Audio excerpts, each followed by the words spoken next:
Hello aspirants, to all of you welcome to Sunrise Academy. और शाम के 5 बज चुके हैं, हम लोग एक बार फिर से लाइव आ चुके हैं। वेरी गुड इवनिंग जी, याचना जी, रीटा जी, सभी लोगों को वेरी वेरी गुड इवनिंग। तो जल्दी से एक बार बताएंगे क्या मैं ऑडिबल विजिबल हूँ आप लोगों को? जल्दी से बताइए एक बार। ऑडियो वीडियो सब क्लियर है?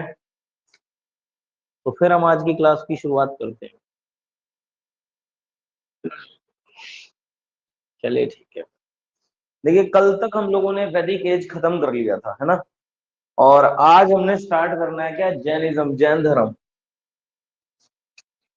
तो आज हम लोग क्या पढ़ेंगे? आज पढ़ेंगे हम लोग जैनिज्म।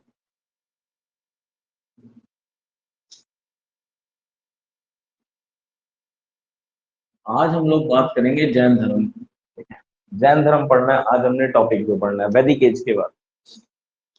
देखिए, जैन धर्म की बात करते हैं तो सबसे पहले आपको पता होगा जैन धर्म में कौन से तीर्थंकर थे। जैन धर्म में सबसे पहले किनके बारे में पढ़ते हैं हम लोग? तीर्थंकरों के बारे में। तीर्थंकर का मतलब क्या होता है? ये तीर्थंकर, देखो तीर्थंकर का मतलब होता है जो मोक्ष का रास्ता दिखाए, ठीक है ना? तो मोक्ष का मार्ग दिखाने वाले को तीर्थंकर कहा जाता है, ठीक है ना? तो मोक्ष का मार्ग दिखाने वाले को क्या कहा जाता है? तीर्थंकर। मोक्ष का मार्ग दिखाने वाले को क्या कहते हैं हम? तीर्थंकर, ठीक है ना? कहने का मतलब है, इसके लिए एक और वर्ड भी आप यूज कर सकते हैं, पाथ फाइंडर। ठीक है, तो पाथ फाइंडर, तो मोक्ष का रास्ता दिखाने वाला, उसे ही क्या बोलते हैं हम लोग? तीर्थंकर। तो जैन धर्म में आप जानते हैं कि 24 तीर्थंकर थे, ठीक है ना? अब ये जो जैन शब्द है ये किससे बना है? जैन। तो जैन याद रखिएगा, Jain is come from, Jain is come from gene. तो जैन जो है ये जीन शब्द से आया है, ठीक है ना? जीन वर्ड से आया, और जिसका मतलब क्या होता है? जिसका मतलब होता है जीतना, ठीक है ना? जीन वर्ड मीन्स कॉन्कर, यानी कि जीतना, ठीक है? तो इस जीन का मतलब क्या होता है? जीतना, मतलब कि कॉन्कर करना, ठीक है? किसी चीज को जीतना। तो जैन जो शब्द है ये जीन से बना है, और जीन का मतलब क्या होता है? जीतना। सबसे पहले तो ये चीज ध्यान रखना, किस चीज को जीतना?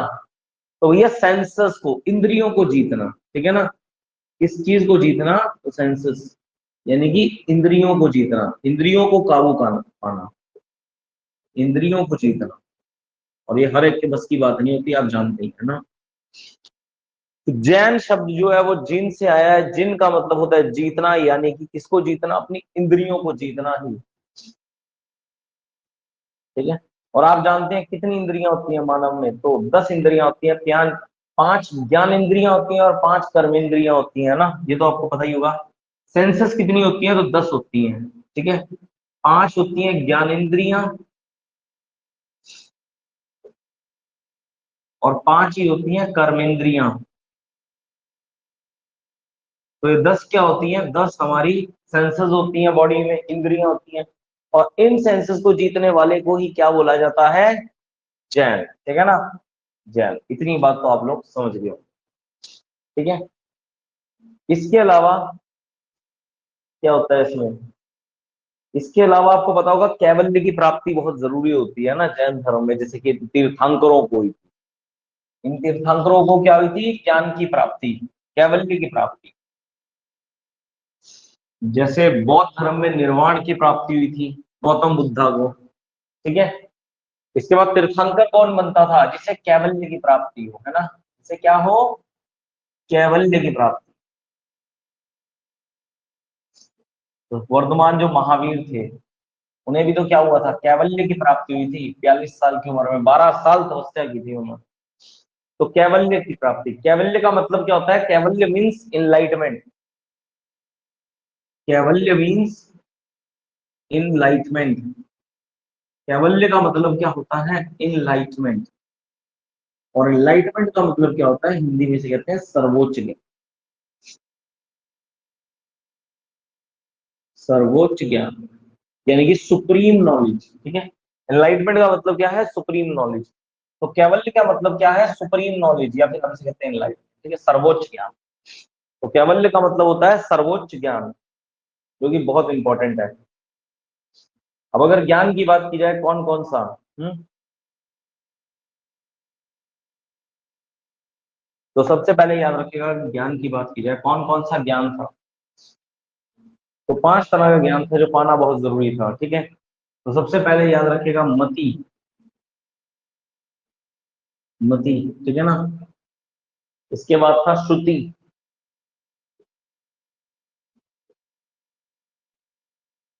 मति, श्रुति, ठीक है। फिर आता है मनः पर्याय, मनः पर्याय, मनः पर्याय, ठीक है। याद रखना है, बहुत इंपॉर्टेंट है। इसके बाद अवधि, और फिर आता है कैवल्य। इसके बाद अवधि,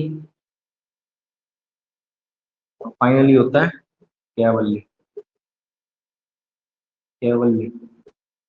तो जब भी कोई भी व्यक्ति तपस्या करने बैठता था, है ना, तो सबसे पहले मति, श्रुति, मना, पर्याय, अवधि, और सबसे लास्ट में क्या होता था?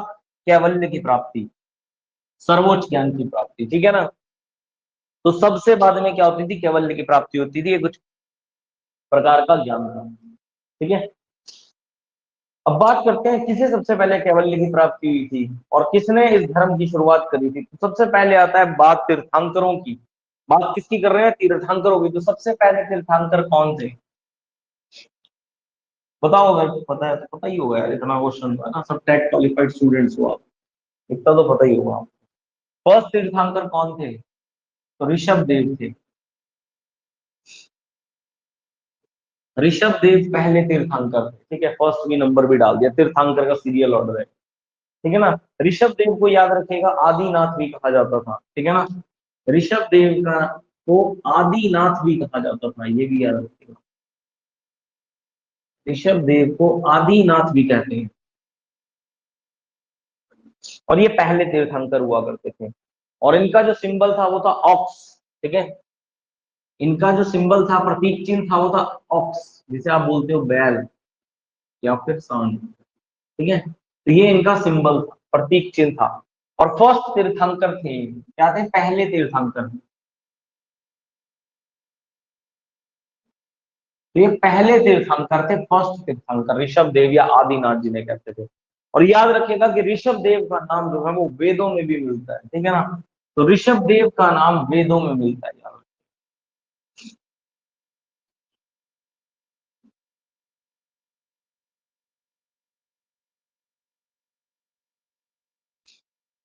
ठीक है, तो ऋषभ देव ऐसे तीर्थंकर हैं, पहले तीर्थंकर जिनका नाम वेदों में मिलता है।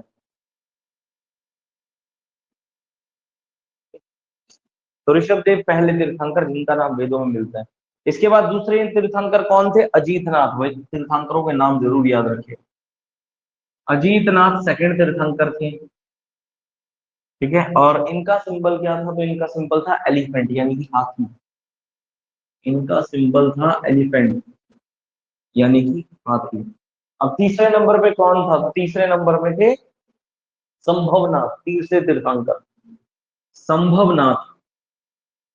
और संभवनाथ का सिंबल क्या था? हॉर्स, यानी कि घोड़ा, ठीक है, संभवनाथ। चौथे तीर्थंकर, चौथे तीर्थंकर थे अभिनंदन नाथ, अभिनंदन नाथ, अभिनंदन,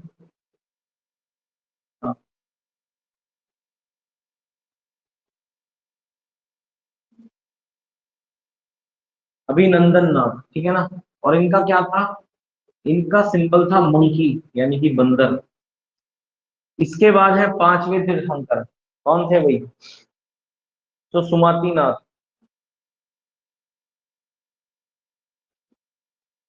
सुमतिनाथ। और इनका सिंबल क्या था? गूज, जिसे आप क्या बोलते हो? कैसी गूज? गोल्डन गूज। तो स्वर्ण बत्तख, गूज को बत्तख को कहा जाता है, ठीक है ना। गूज का मतलब क्या होता है? बत्तख। इसके बाद नेक्स्ट, छठे नंबर पे अगले पदमप्रद। तो छठे नंबर के जो तीर्थंकर थे उनका नाम था पदमप्रद।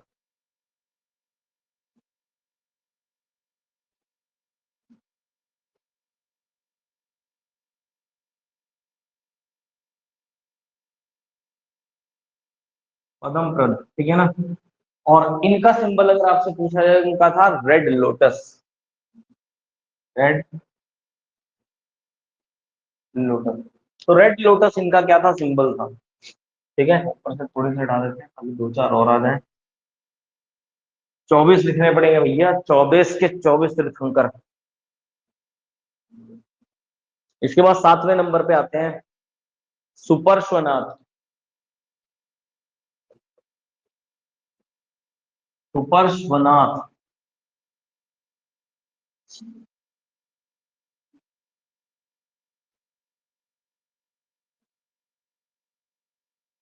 सुपार्श्वनाथ, और सुपार्श्वनाथ का जो सिंबल था वो क्या था, वो था गोल्डन स्वास्तिक। स्वास्तिक तो समझते होंगे ना भाई। हिंदू धर्म में तो बड़ा पवित्र माना जाता है स्वास्तिक को। ये साइन जो होता है इसे कहा जाता है स्वास्तिक, ठीक है। इसके बाद नेक्स्ट तीर्थंकर जो थे उनका नाम था चंद्रप्रभ। चंद्रप्रभ। चंद्रप्रभ। और इनका सिंबल था व्हाइट क्रिसेंट मून। इसके बाद अगले थे पुष्पदंत। पुष्पदंत।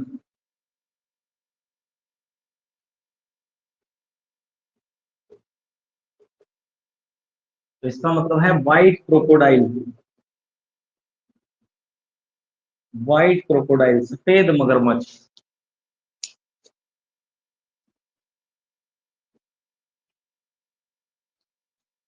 अगले तीर्थंकर आते हैं पुष्पदंत के बाद, जिनका नाम है शीतलनाथ।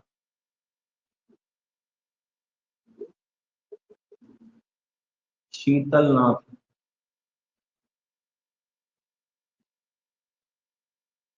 शीतलनाथ। और शीतलनाथ साहब का जो सिंबल था वो क्या था, तो इनका सिंबल था जो कल्प वृक्ष होता है ना, कल्प वृक्ष।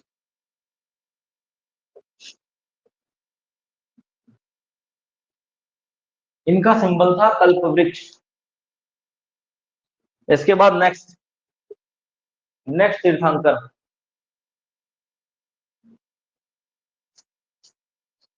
नेक्स्ट तीर्थंकर थे श्रेयंशनाथ। श्रेयंशनाथ। श्रेयंशनाथ।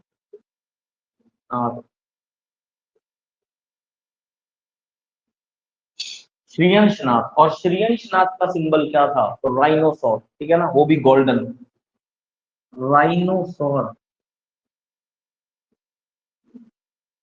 वो भी कैसा, गोल्डन, गोल्डन कलर का। इसके बाद अगला नेक्स्ट, नेक्स्ट है वसुपूज्य। वसुपूज्य।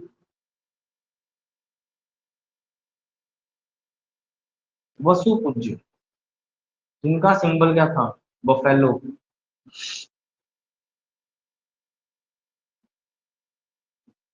यानी कि भैंसा, ठीक है, भैंस इसको बोल।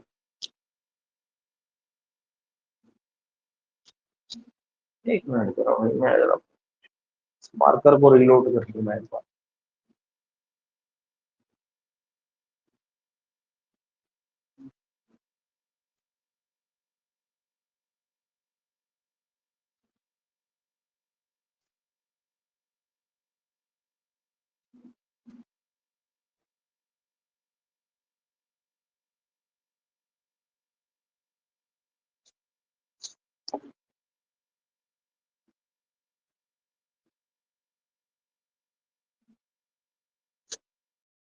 चलिए ठीक है, तो 12 रफ हो गए थे हमारे। नेक्स्ट है इसके बाद 13वें नंबर पर, जिनका नाम है विमलनाथ। विमलनाथ। विमलनाथ। तो विमलनाथ का सिंबल क्या था, बोर, यानी कि जंगली सूर। सॉरी।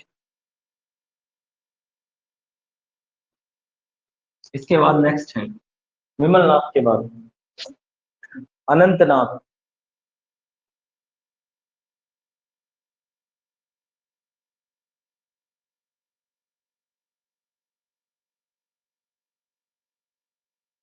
अनंतनाथ और अनंतनाथ का सिंबल क्या है? तो प्यूरकोपाइन, पुरकोपाइन, पुरकोपाइन, ठीक है ना। पुरकोपाइन का मतलब क्या होता है? शाही या फिर कृतंक, ठीक है। इसके बाद आइए नेक्स्ट पे, 15th तीर्थंकर, 15वें तीर्थंकर कौन थे? तो धर्मनाथ, धर्मनाथ,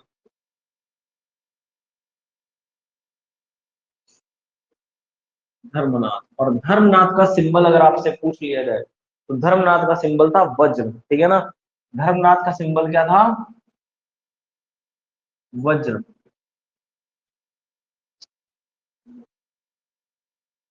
ऐसे सारे इंपॉर्टेंट तो नहीं है, लेकिन भैया ऐसा है ना, टीजीटी आर्ट्स कमीशन का हम कुछ नहीं कह सकते। ये पेपर ऐसा है, इसमें सारे ही पढ़ने पड़ जाएंगे आपको एक बार को। एक रीडिंग तो सभी की मार है, ठीक है। नेक्स्ट है इसके बाद कौन सा? शांतिनाथ।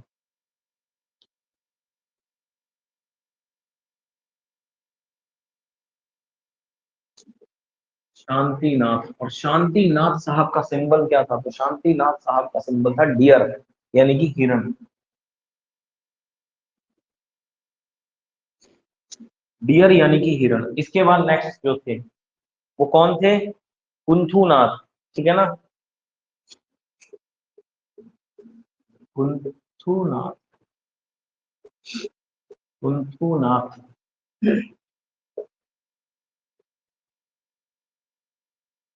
कुंथुनाथ। और इनका था गोट, गोट। और वो भी कौन सा? मेल गोट, ही गोट, यानी कि बकरा। इसके बाद नेक्स्ट तीर्थंकर अरनाथ,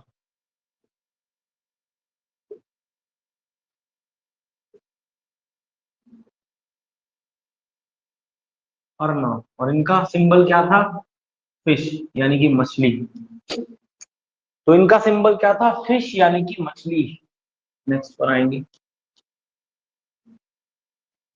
19 से मल्लीनाथ, ठीक है, मल्लनाथ,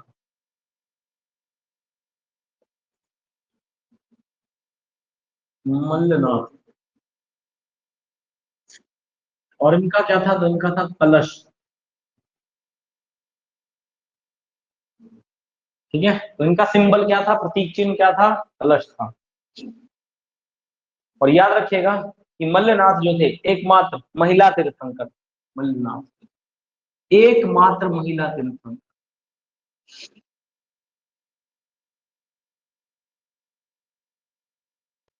एकमात्र महिला तीर्थंकर, ये क्वेश्चन बहुत इंपॉर्टेंट बन जाता है इस बेस पर। क्वेश्चन बहुत बार आता है एग्जामिनेशन में कि 24 तीर्थंकरों में से एकमात्र महिला तीर्थंकर कौन थी? तो आप कौन क्या जवाब देंगे? मल्लनाथ, ठीक है। मल्लनाथ आपका आंसर होगा। नेक्स्ट पे आएंगे 20th नंबर के जो तीर्थंकर थे आपके,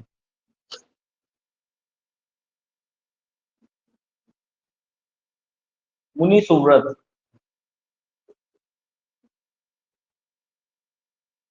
मुनि सुव्रत।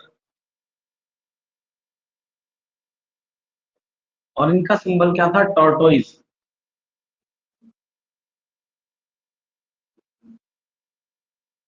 कछुआ।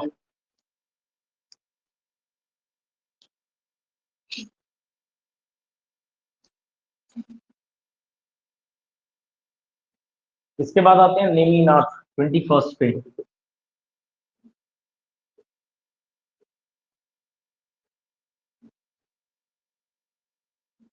नेमिनाथ, तो नेमिनाथ का क्या है भाई?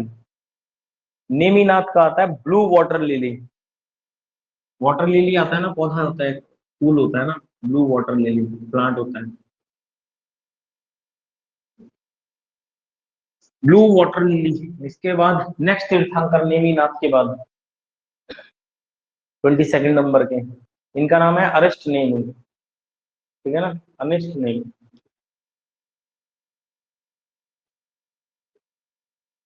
अरिस्ट नेमी, याद रखिएगा कि अरिस्ट नेमी को भी नेमिनाथ कहा जाता है। अरिष्ट नेमी को भी नेमिनाथ कहा जाता है। 21वें नंबर पे तो नहीं है नेमिनाथ, लेकिन 22वें नंबर के जो अरिष्ट नेम है इनको भी नेमिनाथ कहा जाता है। और इनका सिंबल क्या है? तो शंख। इनका सिंबल क्या है? तो शंख इनका सिंबल है, शंख। ठीक है। और इसके बाद 23rd नंबर के जो तीर्थंकर हैं उनका नाम है पार्श्वनाथ। ठीक है ना, ये भी बड़े इंपॉर्टेंट है, पार्श्वनाथ।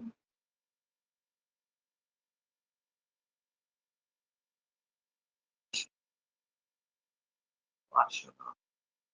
और पार्श्वनाथ का सिंबल क्या है? तो पार्श्वनाथ का सिंबल है सरपेंट, यानी कि सांप का फन। सरपेंट। तो सांप का फन, सांप का फन। ठीक है। तो ये हो गए 23 तीर्थंकर। देखो, एक तो आपने पहला जरूर याद रखना है, ठीक है, एक मल्लनाथ जरूर याद रखना है। ठीक है ना, इसके अलावा ये 21वें नंबर का, 22वें नंबर का, 23वें नंबर का और फिर 24वें नंबर का, ये तो बहुत इंपॉर्टेंट है, कुछ 4-5। ठीक है, जो अक्सर एग्जामिनेशन में पूछे जाते हैं। अब बात करते हैं अंतिम तीर्थंकर की, जो कि 24वें तीर्थंकर थे। कौन? महावीर स्वामी। 24वें तीर्थंकर कौन थे? महावीर स्वामी। और महावीर स्वामी का सिंबल क्या था? तो इनका सिंबल था लायन, शेर। तो इनका सिंबल क्या था? लायन, वीर, शेर।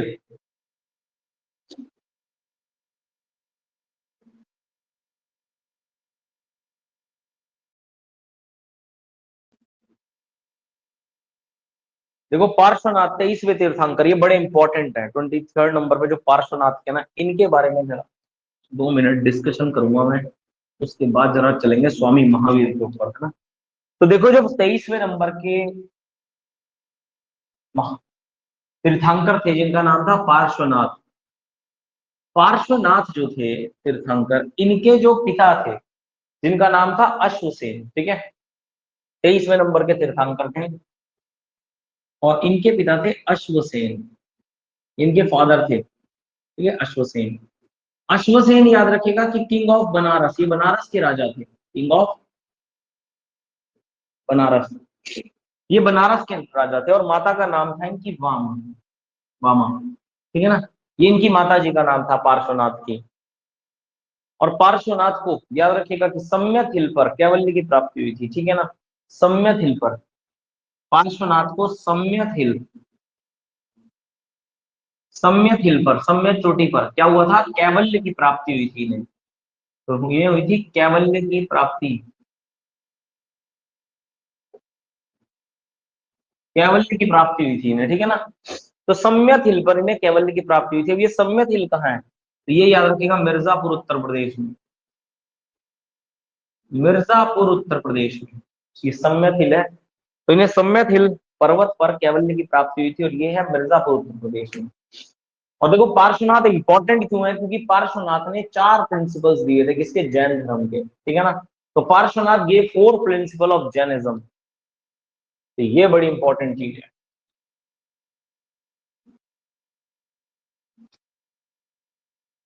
तो पार्श्वनाथ ये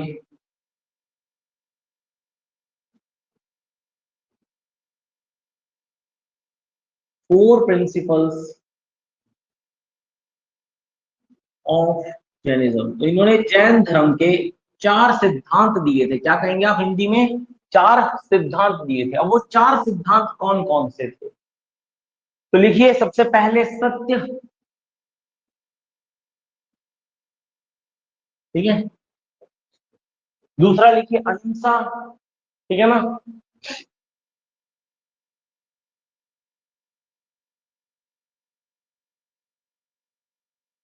ठीक है, तीसरा लिखिए आस्तेय,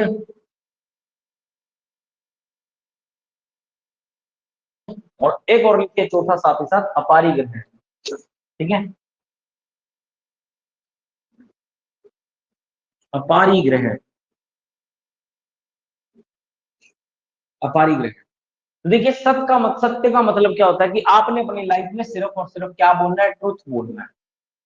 ट्रुथ बोलना है, हमेशा सत्य बोलना है, कभी झूठ नहीं बोलना है। ठीक है ना, इसके अलावा आपको कभी भी अहिंसा नहीं करनी है, आपको हमेशा नॉन वायलेंस रहना है, आपको कभी भी हिंसा नहीं करनी है, नॉन वायलेंस रहना है, ठीक है ना। मतलब किसी को भी मारना नहीं है। अहिंसा का मतलब, हिंसा का मतलब क्या होता है, कहते हैं ना आज बहुत बड़ी हिंसा होगी वहां पे, मतलब लड़ाई झगड़ा मार पीट मर्डर वगैरह ये सब कुछ हो गया हिंसा में, ठीक है। तो हिंसा नहीं होनी चाहिए, नॉन वायलेंस का प्रिंसिपल इन्होंने दिया था। तभी आप लोग देखते हैं कि जैन धर्म में ना वो लोग आरओ का पानी भी नहीं पीते, क्योंकि उनका मानना है कि आरओ के पानी में बहुत सारे बैक्टीरियाज मरे हुए हो सकते हैं, ठीक है ना। इसके अलावा जो जैन धर्म के लोग होते हैं उनके घर में जो झाड़ू है वो भी बकायदा मोर पंख से लगाया जाता है। क्यों लगाया जाता है मोर पंख से झाड़ू? ताकि कोई भी चींटी तक भी आकर के मर ना जाए उसके बीच में झाड़ू में आकर के, ठीक है ना। तो बड़े सख्त प्रिंसिपल होते हैं, नॉन वायलेंस, ठीक है, मतलब कि आपने वायलेंस नहीं करनी है। अब तीसरे नंबर का प्रिंसिपल है आस्तेय। आस्तेय का मतलब क्या होता है, नॉन स्टीलिंग, यानी कि चोरी ना करना। इसका मतलब है नॉन स्टीलिंग यानी कि चोरी ना करना, चोरी ना करना। और लास्ट है अपारिग्रह। तो अपारिग्रह का मतलब होता है नॉन पोजेशन ऑफ वेल्थ, तो धन इकट्ठा ना करें, ठीक है ना। Non possession of wealth, non possession of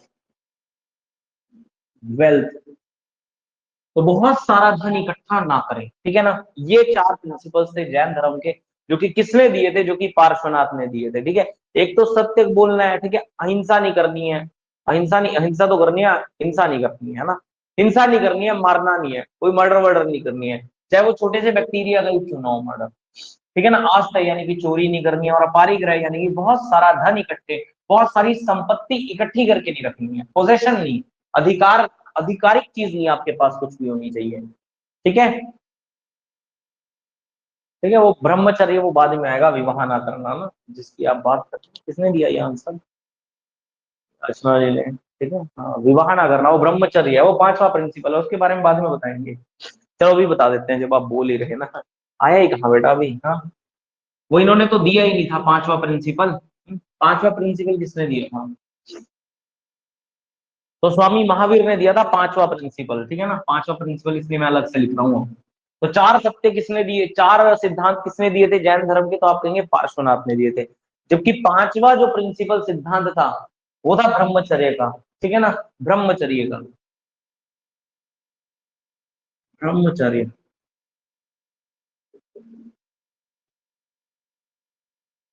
ब्रह्मचर्य, ठीक है ना, ब्रह्मचर्य। और इसका मतलब क्या है, यानी कि सेलिब्रेट, यानी कि शादी विवाह ना करें, ठीक है ना।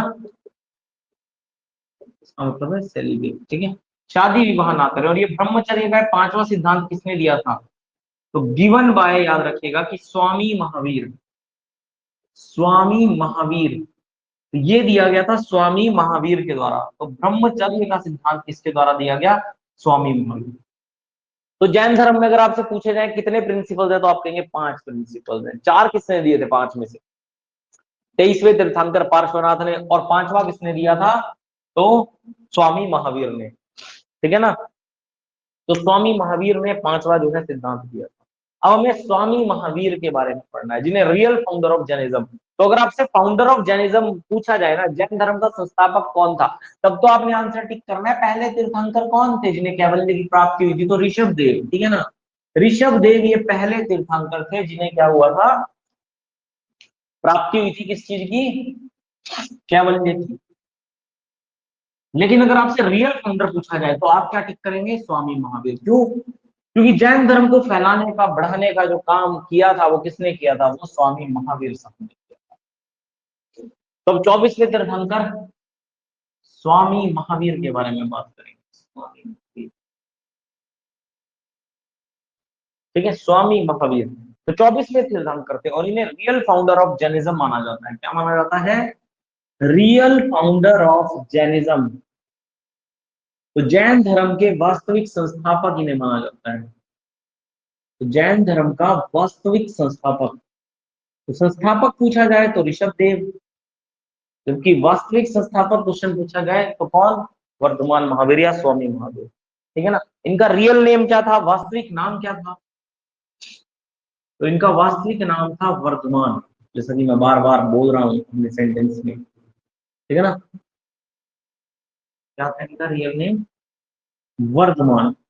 तो वर्धमान इनका वास्तविक नाम था।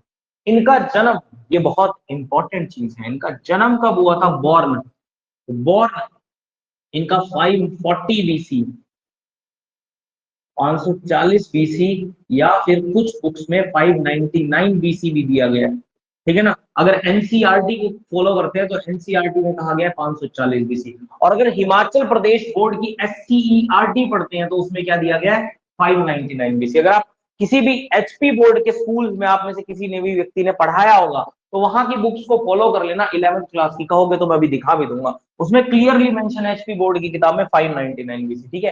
तो डेट्स में थोड़ा बहुत ऊपर नीचे चलता है तो ध्यान रखना, आप जैसे भी क्वेश्चन पूछा जाए, जैसे भी ऑप्शन आए उसके अकॉर्डिंग आप आंसर दे सकते हैं, ठीक है ना। तो एनसीईआरटी वैसे ज्यादा वैलिड है क्योंकि एनसीईआरटी तो भैया संसद से पास किताब है, हालांकि एससीईआरटी भी भैया राज्य की विधानसभा से पास किताब है। तो कुछ स्टेट्स की एससीईआरटी में, हिमाचल में भी 599 बीसी है, क्योंकि एनसीईआरटी के अकॉर्डिंग कितना है, 540 बीसी का इनका जन्म दिया गया। कहां पर हुआ था, तो वैशाली में, ठीक है ना, वैशाली, या फिर आप कह सकते हैं कुंडग्राम में इनका जन्म, कुंडग्राम में। तो बोर्न ऑन 540 बीसी या 599 बीसी एट वैशाली या फिर कुंडग्राम। तो इनका जन्म वैशाली या फिर कुंडग्राम में हुआ था, वैशाली या फिर कुंडग्राम में इनका जन्म हुआ था। और इनके पिता का नाम क्या था, तो इनके पिता का नाम था सिद्धार्थ, याद रखेगा। तो वर्धमान महावीर के जो पिता थे, फादर थे, इनका नाम क्या था, तो इनका नाम था सिद्धार्थ।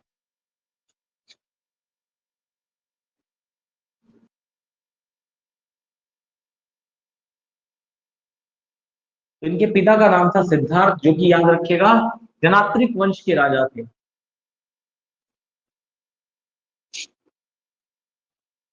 जो कि जनात्रिक वंश के क्या थे, राजा थे इनके पिता सिद्धार्थ, वैशाली कुंडग्राम में।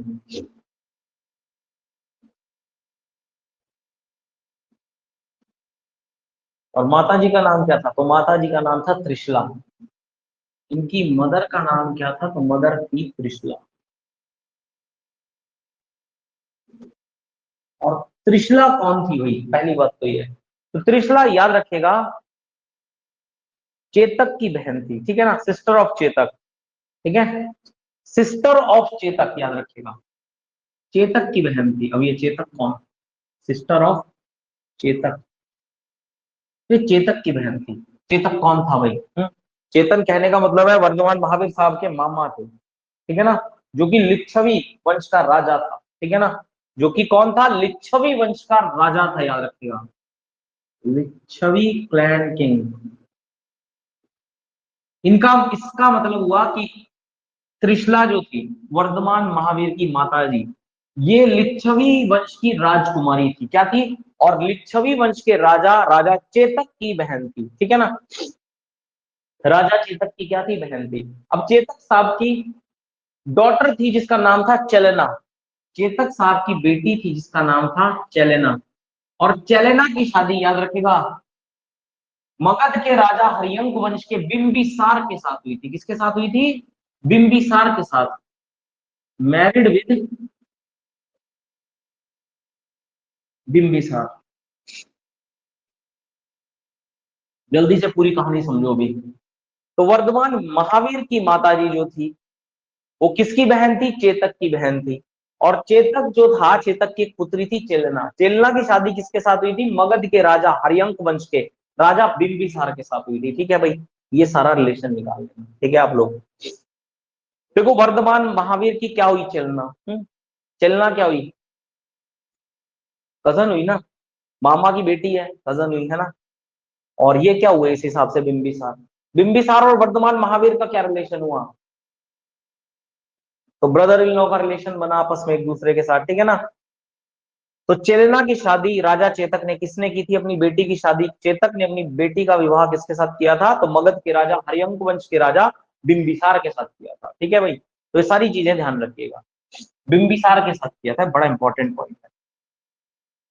बाकी दोबारा बता दूंगा पॉइंट जब आपको मगध पढ़ना, ठीक है ना। इनकी पत्नी का नाम क्या था, तो इनकी पत्नी का नाम था यशोदा।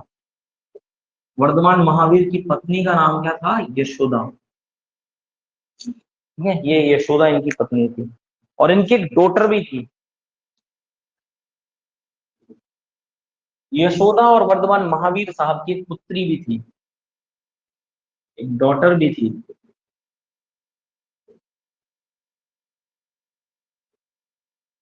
ठीक है ना, जिसका नाम क्या था, जिसका नाम था प्रियदर्शना, या फिर अनुजा भी कहा जाता था इसे, या फिर एक नाम और दिया जाता था अनुजा।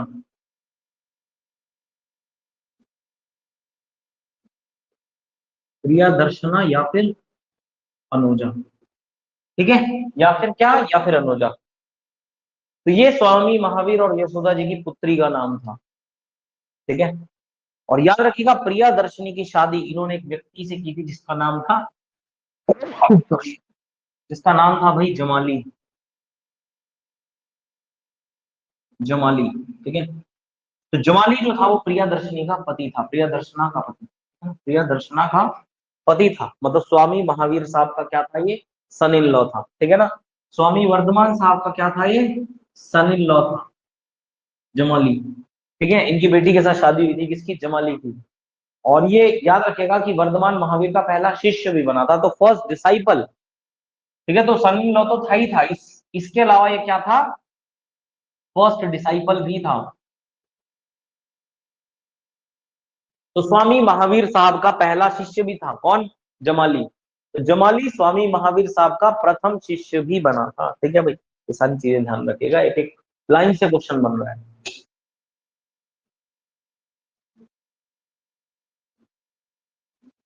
देखो अब जमाली साहब ने एक सिद्धांत दिया था, मैं आपको बताता हूँ। जमाली ये जो सन इन लॉ थे ना, जो इनके पहले शिष्य बने थे, बाद में इनके बीच में और वर्धमान महावीर के बीच में एक विवाद हो गया था छोटा सा, इस सिद्धांत को लेकर के। देखो जमाली साहब ने एक सिद्धांत दिया था, और जमाली साहब ने सिद्धांत दिया था बहुरतवाद का। ठीक है ना, बहुरतवाद का इन्होंने एक सिद्धांत दिया था, बहुरतवाद, बहुरतवाद का सिद्धांत दिया था। बहुरतवाद का क्या दिया था इन्होंने, सिद्धांत दिया था, या आप कहेंगे प्रिंसिपल दिया था इन्होंने। बहुरतवाद का मतलब क्या था, इनका कहना था कि until the work is finished, ठीक है ना, until the work is finished, इसका मतलब क्या था, until the work is finished. ये चीज मैं आपको अभी समझाता हूँ, पहले मैं दोनों चीजें बता दूं आपको। जबकि महावीर साहब ने जो सिद्धांत दिया था वो किस चीज का दिया था, तो महावीर ने सिद्धांत दिया था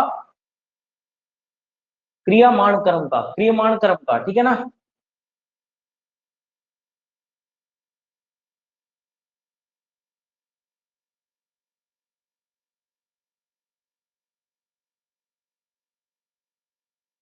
तो जबकि स्वामी महावीर ने जो सिद्धांत दिया था वो क्रियामाण कर्म का सिद्धांत दिया था। इनका मतलब था work started means the work is finished. ठीक है ना, इसका मतलब था work started and the work is finished. ठीक है, अब देखो दोनों के सिद्धांतों में फर्क क्या था। इन्होंने कहा था जब तक कोई कार्य पूरा नहीं हुआ, जब तक कोई कार्य पूरा नहीं हुआ आप उसके लिए उस बंदे को ब्लेम नहीं कर सकते। ठीक है ना, जिसने वो काम किया है। इन्होंने कहा था वर्क शुरू हुआ वर्क खत्म हो गया, इसका मतलब है जैसे ही काम शुरू हुआ वैसे ही काम खत्म हो गया। मतलब एक व्यक्ति है जिसने हिंसा करने के बारे में सोचा, तो इन्होंने कहा जब तक उसने हिंसा नहीं करी तब तक वो पापी नहीं हो सकता। ठीक है ना, इन्होंने कहा अगर एक बार एक व्यक्ति ने हिंसा करने की सोच ली, मतलब काम शुरू हो गया उसके दिमाग में, तो बस मान लो उसने कर दिया। ठीक है ना, तो इस बात को लेकर के वर्धमान महावीर और उनके सन इन लॉ और उनके पहले शिष्य जमाली के बीच में काफी मतभेद हुए एक लंबे समय तक। ठीक है ना, तो दोनों के सिद्धांत अलग अलग थे। इनका कहना था जब तक कोई काम खत्म नहीं हो जाता तब तक उस काम को काम नहीं माना जाएगा। इनका कहना था काम शुरू हुआ इसका मतलब काम खत्म हो गया। ठीक है ना, तो दोनों का जो सिद्धांत था वो अलग अलग थ्योरी पर चल रहा था। ठीक है, तो दोनों एक साथ नहीं आ पा रहे थे। ठीक है ना, इनका क्रियामण कर्म का सिद्धांत था और इनका बहुरतवाद का, और यही फर्क है दोनों में जो मैंने आपको अभी अभी समझाया। ठीक है, अब स्वामी महावीर साहब के एक बड़े भाई भी थे। ठीक है, वही फैमिली की बात हो रही है, थोड़ी सी फैमिली की बात कर लेते हैं, उसके बाद बात करेंगे कब इन्हें ज्ञान की प्राप्ति हुई थी, कहाँ गए थे। ठीक है, तो इनके बड़े भाई थे, एल्डर ब्रदर थे इनके, एल्डर ब्रदर। ठीक है ना, मतलब इनके पिता जो सिद्धार्थ थे उनके एक और बेटा था इनसे बड़ा, जिसका नाम क्या था, जिसका नाम याद रखिएगा था नंदीवर्धन। ठीक है ना, नंदीवर्धन, नंदीवर्धन इनके बड़े भाई थे। तो जब पिता सिद्धार्थ की मृत्यु हुई, तो राजा कौन बने, तो ये राजा बने, ठीक है ना। तो पिता सिद्धार्थ की मृत्यु के बाद कौन राजा बना, तो इनके बड़े भाई नंदीवर्धन साहब जो थे वो क्या बने, वो राजा बने, ठीक है ना। एक सिस्टर भी थी, बहन भी थी, जिसका नाम था सुदर्शना। तो स्वामी महावीर की एक बहन भी थी जिसका नाम था सुदर्शन।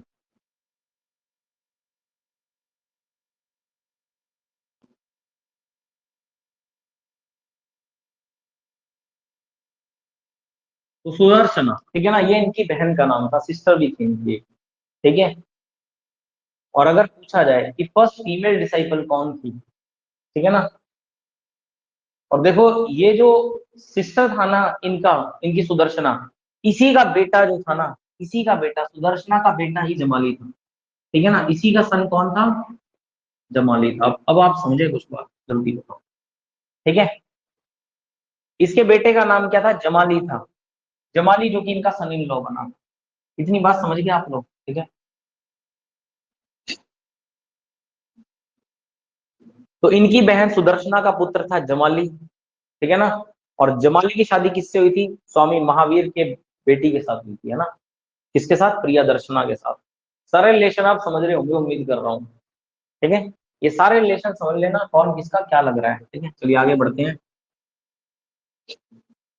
अब याद रखिएगा, इनकी पहली महिला शिष्य कौन बनी थी, अगर ऐसा क्वेश्चन पूछा जाए, first female disciple, first female disciple, तो पहली महिला शिष्य कौन बनी थी महावीर साहब, महिला शिष्य। या फिर क्वेश्चन ना कई बार थोड़ा सा घुमा फिरा के आता है, क्वेश्चन पूछा जाता है कि फर्स्ट नन कौन थी, फर्स्ट फीमेल नन कौन थी। एक तो मॉन्क होते थे जो कि भिक्षु होते थे, और एक थी भिक्षुणी। नन का मतलब क्या होता है, भिक्षुणी। तो मॉन्क का मतलब भिक्षु और नन का मतलब भिक्षुणी। तो फर्स्ट नन पूछ लिया जाए, फर्स्ट फीमेल डिसाइपल पूछ लिया जाए जैन धर्म की, तो जैन धर्म की या स्वामी महावीर की पहली महिला शिष्य, पहली महिला भिक्षुणी। भिक्षुणी का मतलब ही महिला था, कौन थी, तो वो थी, याद रखिएगा, चेलेना, ठीक है ना। कौन थी, चेलेना, चेलेना, चंदना, या फिर जिसे चंपा भी कहा जाता था, ठीक है। तो चंपा भी कहा जाता था, तो चलेना, चंदना या चंपा। अब चलेना कौन थी, ये तो कई बार बता चुका हूँ भाई, एक एक चीज आपको समझाई थी अभी भी। चलना कौन थी, तो चेतक की पुत्री थी, चेतक की पुत्री थी, जिसका विवाह किसके साथ हुआ था, मगध के राजा बिंबिसार के साथ हुआ था। हरियंक वंश के राजा बिंबिसार की पत्नी थी चलना। वो इनकी पहली महिला क्या बनी थी, शिष्य बनी थी, ठीक है भाई। इतनी बात ध्यान रखनी। अब देखो, 30 साल की आयु में आकर के स्वामी महावीर साहब ने अपना घर छोड़ दिया, ठीक है ना। बड़े भाई राजा बन चुके थे, स्वामी महावीर को समय तो मिला नहीं गद्दी पर बैठने का, तो 30 साल की उम्र में इन्होंने घर छोड़ दिया।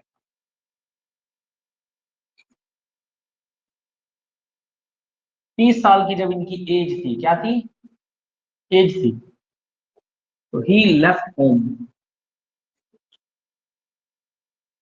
तो इस समय इन्होंने क्या कर दिया, घर छोड़ दिया ना। मान लो अब किस किस वर्ष छोड़ा था, तो यार अगर 540 का मान रहे हो जन्म, तो उस हिसाब से आप कैलकुलेट कर लेना। 599 का मान रहे हो, 599 का, तो उस हिसाब से कंपेयर कर लेना ना, माइनस कर देना कितना, 30। इस हिसाब से मान रहे हो तो 510 बीसी मान लेना, इस हिसाब से मान रहे हो तो 69 मान लेना, ठीक है ना, 569 बीसी। जो भी ऑप्शन में मिल जाए, अगर ऐसा कुछ आंसर आ गया ना।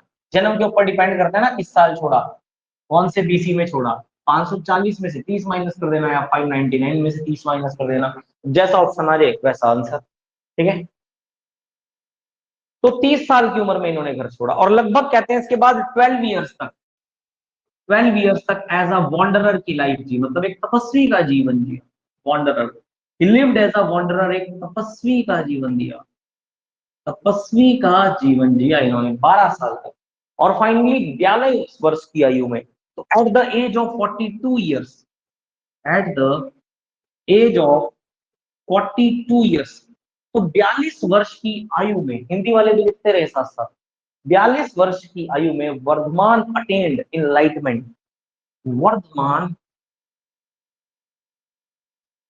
Attend enlightenment. तो वर्धमान साहब को ज्ञान की प्राप्ति हुई ठीक है ना, सर्वोच्च ज्ञान की। कैसे ज्ञान की? एनलाइटमेंट का मतलब क्या है?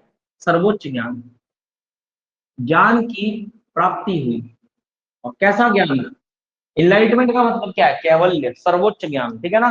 एनलाइटमेंट का मतलब स्टार्टिंग में ही बताया था क्या होता है, कैवल्य। तो 42 वर्ष की आयु में वर्धमान साहब को क्या हुआ? ज्ञान की प्राप्ति हुई। कहां पर हुई? तो याद रखिएगा, कैवल्य की प्राप्ति एट जिम्बी ग्राम, एट विलेज जिम्भी ग्राम। तो जिम्भी ग्राम विलेज में, जिम्भी ग्राम,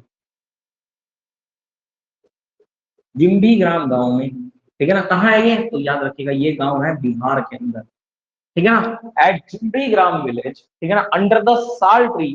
तो साल वृक्ष के नीचे, अंडर द साल ट्री, तो साल वृक्ष के नीचे,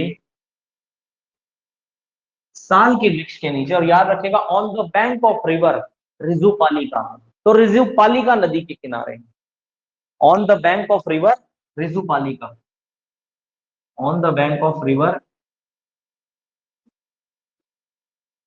रिजुपालिका, तो रिजुपालिका नदी के किनारे। तो याद रखिएगा 30 साल की आयु में स्वामी महावीर जी ने घर छोड़ा, 12 साल 10 दर बदर भटकते रहे और तपस्वी की जीवन जिया, वॉन्डरर का जीवन जिया।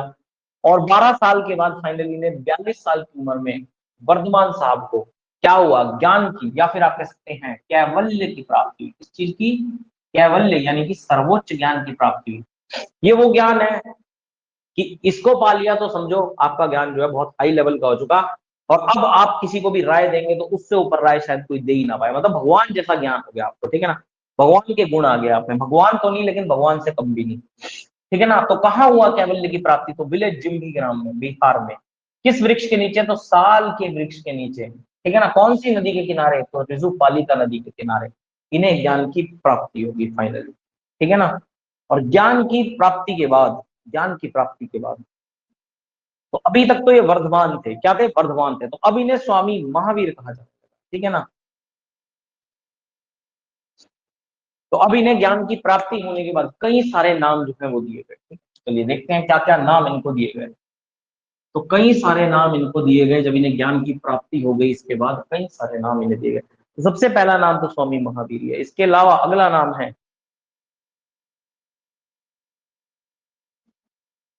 निगत नटकुट,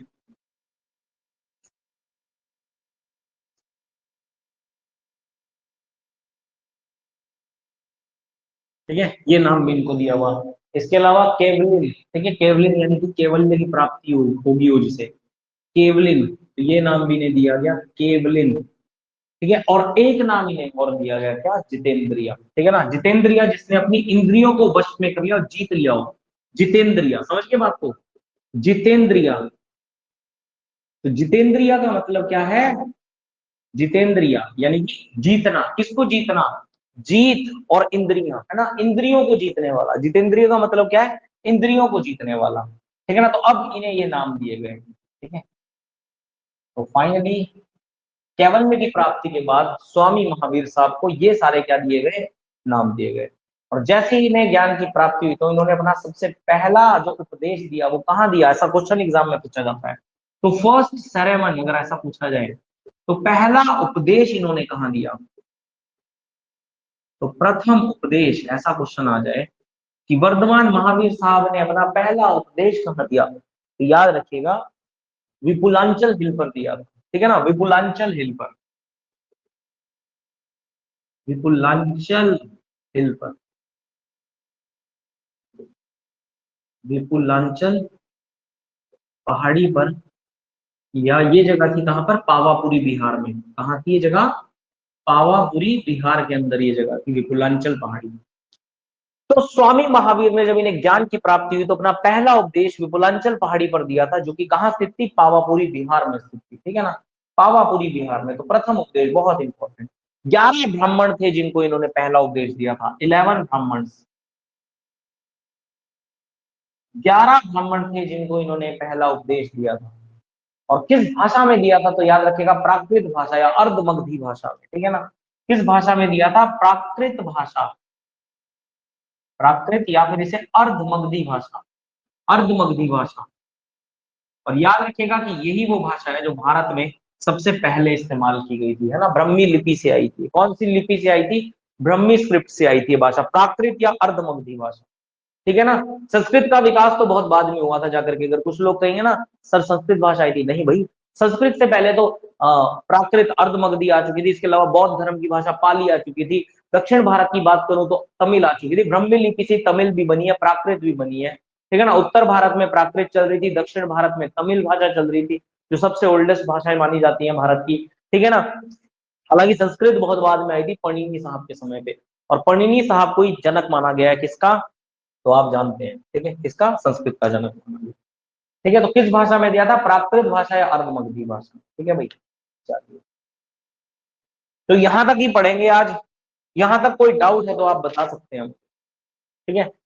तो आज बस यहीं तक पढ़ेंगे, आज की क्लास यहीं तक होगी। कोई डाउट है तो आप लोग पूछ सकते हैं, बता सकते हैं।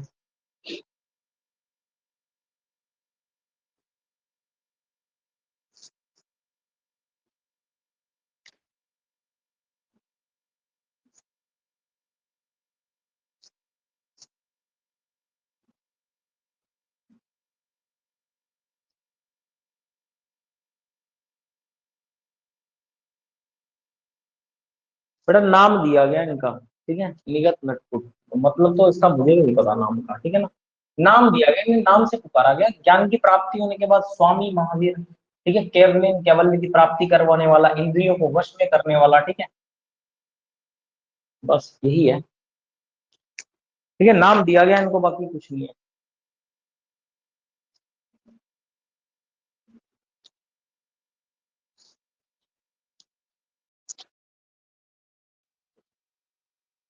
चलिए ठीक है, फिर कल मिलते हैं, ठीक है, आप लोगों से कल की क्लास में मिलेंगे।